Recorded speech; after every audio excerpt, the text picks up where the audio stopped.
Hello and welcome to my channel, I Win to Lose Gaming. In today's quick little video, we're going to be updating our 1.2 tier list to be up to date to version 1.3. Now, for the last tier list video that I did, it was for the first half of version 1.2. So this one will actually cover 3 banner cycles worth of characters, with the second half of version 1.2 as well as both banners for version 1.3. And with that in mind, we've also had some time to dwell on how the characters have been performing, as well as just some more information on the meta and stuff like that. And I'll also be making quite a few adjustments to this tier list as well. It's been far too long since you've seen the most epic of games, aka today's sponsor, Raid Shadow Legends. Raid Shadow Legends is known for its legendary status among mobile games for having over 700 awesome champions to collect. And it's not only the heroes you collect that are awesome, but the enemies are too. The Hydra boss has 6 different heads, all of which have different mechanics. The head of Torment torments your party by making them feel too tormented to take their turn. Champions with Veil or True Veil can counter this crippling mechanic. And the head of Suffering has Pain Link, where it generously shares its damage with you. As you can see, there's tons of unique mechanics in Raid Shadow Legends. And right now, you'll get a free legendary champion Sun Wukong just by logging for 7 days between now and October 31st. But wait, there's even a brand new rarity, Mythical Champions, which have the new Metamorph ability that allows them to transform. Like this tree-like waifu metamorphing into a tree waifu. But wait, that's not all. New players can get one of the best epic champions, Stag Knight, as well as a skin for him designed by JonTron himself. Just use the promo code JTSkin before October 7th. Also, if you click my link or scan the QR code right here, you'll get a free starter pack with this cool in-game loot. Just smash that link down below to start monkeying around in Raid Shadow Legends. Huge thanks to Raid for sponsoring today's video. So starting off, I actually wanted to redo the actual tiers themselves. So now we don't have an SS plus tier with an SS tier. Now we just have SS, S, A, B, and C. We're not really changing any of the characters' placements yet. We're just changing the actual tiers themselves to be a little less, I guess, hyperbolic in this case.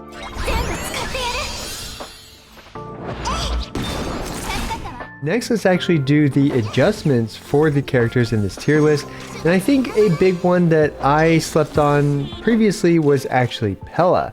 And Pella is a great character who's able to just spam basic attacks and when needed, remove some critical buffs from enemies like the draining hit from the big pokey spear guy. So I'm going to bump her up to the A tier right above Asta.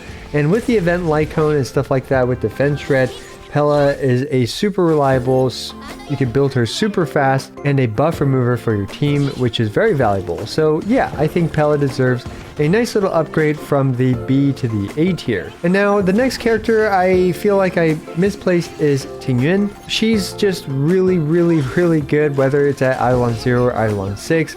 And for Eidolon 0, I'm going to put her right here in the S tier where she was in the for Eidolon 6, and for her Eidolon 6 version, I'm moving her up right behind Silverwolf in the SS tier. I think it goes without saying that Tingyun is one of the best characters in the game. I use her all the time. Everyone uses her all the time, whether it's at E0, E6. She is just going to be a staple and crucial key support for you. In fact, I'm actually just going to remove her Eidolon 0 here because, let's just do this. We're going to swap out her Eidolon 0 thing for just Tingyun, whether she's at Eidolon 0 or Eidolon 6. I think she's an SS tier character. And I did forget to clarify earlier that for certain characters that I feel like their performance is significantly better, wherein it justifies an entire tier bump for them, I have included their Eidolon 6, and also only for 4-star characters. This is not a tier list for whales where, you know, we're factoring in Eidolon 6 for 5-star characters.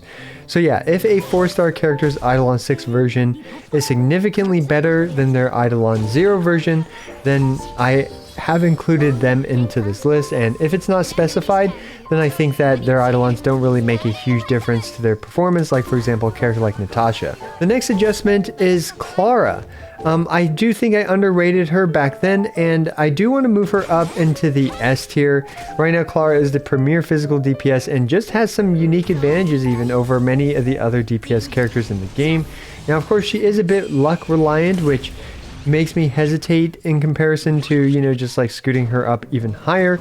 But her damage ceiling is very high, although her damage floor is very low. But still, an incredible character that can really output a lot of damage when things align for her. Next, we're going to adjust the SS tier a bit. I do think Seele has fallen off a bit in comparison to some of the other DPS characters that are out there. But to me, I think she's still hanging on to the SS tier. Even though like her and Jinxia at Eidolon 6 have very similar levels of performance, overall I do feel like Seele is just hanging in there when it comes to being a top tier premier DPS character. So for now, I'm going to leave her in the SS tier. And also with the release of so many quantum characters, Mono Quantum is now a very solid and viable team. In particular, the universality of it makes it so good and is also what's keeping Seele up here in my opinion. And next up, I think I'm going to move Luka up to the very top of the SS tier. If you have this man, you will always pretty much be using him for all content, whether it's Memory Chaos, Storm Disaster, just anything really. Luka, you're just going to use him all the time. Just the amount of survivability he provides to your team is just absolutely insane, and yeah.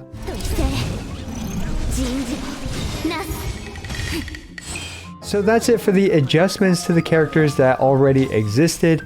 Next, let's talk about the characters that I haven't placed yet, which include, we're going to start off with Luka actually. And Luka, I think, is actually an okay character, but right now I feel like he's just not in the best place. And one issue is that I actually think Luka's kit is most similar to Pela, because he actually has a buff remover from the enemy as well as increases the damage that the enemy takes. Very similar to Pela. However, unlike Pela, he's not skill point super positive like Pela is. Pela, you literally only use her skill when you want to remove a debuff from the enemy. Or sorry, I keep saying debuff. When you want to remove a buff from the enemy. Still though, I think he's an okay character and he is elevated a little bit by Kafka. As such, I think he deserves a placement in the B tier. And up next we have Kafka. So hopefully this isn't too controversial, but I think Kafka, Jingyuan, as well as Eidolon 6 Serval, their performances are all super similar. And as such, I'm going to put her right next to Jingyuan, just a little bit above him. Just because, you know, I mean, honestly, you could interchange them slightly depending based on preference or content and, you know, kind of patch cycle as well. For example, there's going to be situations where Jingyuan's better, as well as the fact that we might get characters that buff Jingyuan more than Kafka release. So it's going to bounce back and forth from as being the premier lightning DPS character.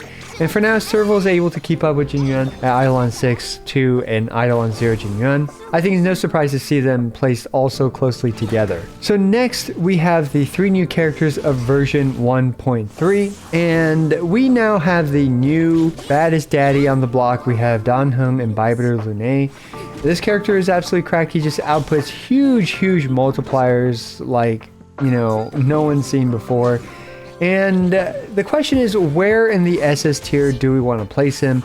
Is he the best character in the game? Is he one of the best characters? Or is he, you know, just kind of like the other DPS characters? So me personally, I think he is overall the best DPS character currently.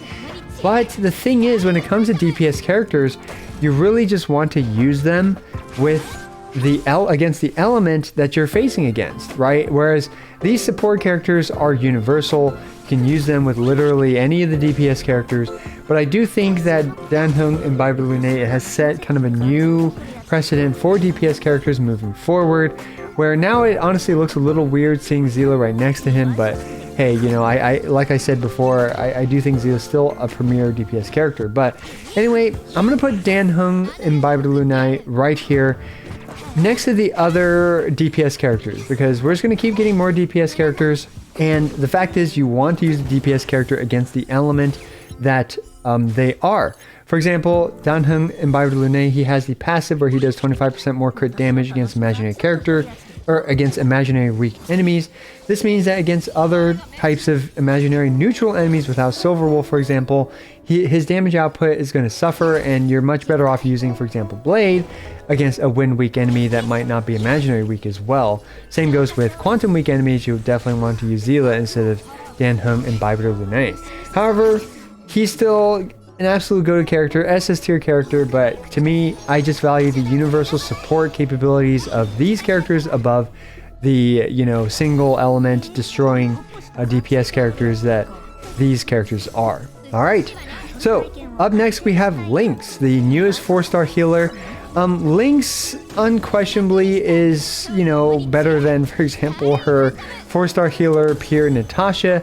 The AoE cleanse debuff removal is super good, as well as a few Eidolons in. You'll get an attack buff from Lynx as well. Just an incredible character, all things considered. And I think she's about as good as Bailu, as crazy as that sounds. And she, in fact, has many advantages over Bailu, even with the ability to remove a debuff from your entire team with her ultimate. That's just incredibly powerful utility to have. So I'm going to put her actually right next to them. And I think Japard's probably a little bit better, so I'm going to move her right behind Japard. I think this is a very fair placement for her, considering that she is a 4-star healer and just a 4-star character, especially at Eidolon 0 even. This is a stellar placement for Lynx. And finally we have Xuan. And Xuan is just an incredible survivability character, amazing for solo sustain and all this stuff. And she actually does have some advantages over Luka, in the fact that she's able to help your team survive one-shots that Luka can't really, do, because if an attack just does a crazy amount of damage, Luka can't reduce the damage that does. But obviously, if any of your characters survive and they're able to attack, Luka is going to top them off in no time at all. So to me, I do think Xuan does have some issues in that sometimes it can be difficult to use her as solo sustain, especially without her signature light cone, because you will be lacking healing. If battles drag on a little bit, you will find that some of your squishy characters, like for example Ting Yin, they're going to start to, inch closer and closer to death, more closer than you would be comfortable with. As such, I'm still going to put her in the SS tier for sure, because she is, has unparalleled utility in terms of a combination of preservation as well as harmony. And for game modes like Swarm Disaster, you don't even need a healer because you can get the abundance light cones. But overall though, I think I'm still mainly basing this off of Memory Chaos performance, because when it comes to the Swarm Disaster, you can, literally solo it with a bunch of characters. Memory Chaos performance to me is a little bit more important when it comes to this tier list. And as such, I think Xuan deserves still a very healthy SS tier placement right here.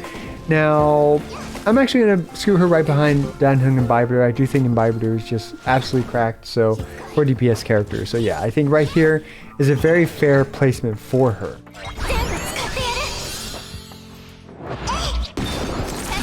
So yeah, that wraps up my version 1.3 tier list. But yeah, let me know what you guys think, what you agree with, what you disagree with down in the comments below. As always, I appreciate every single one of you. This is I Want to Lose, signing out.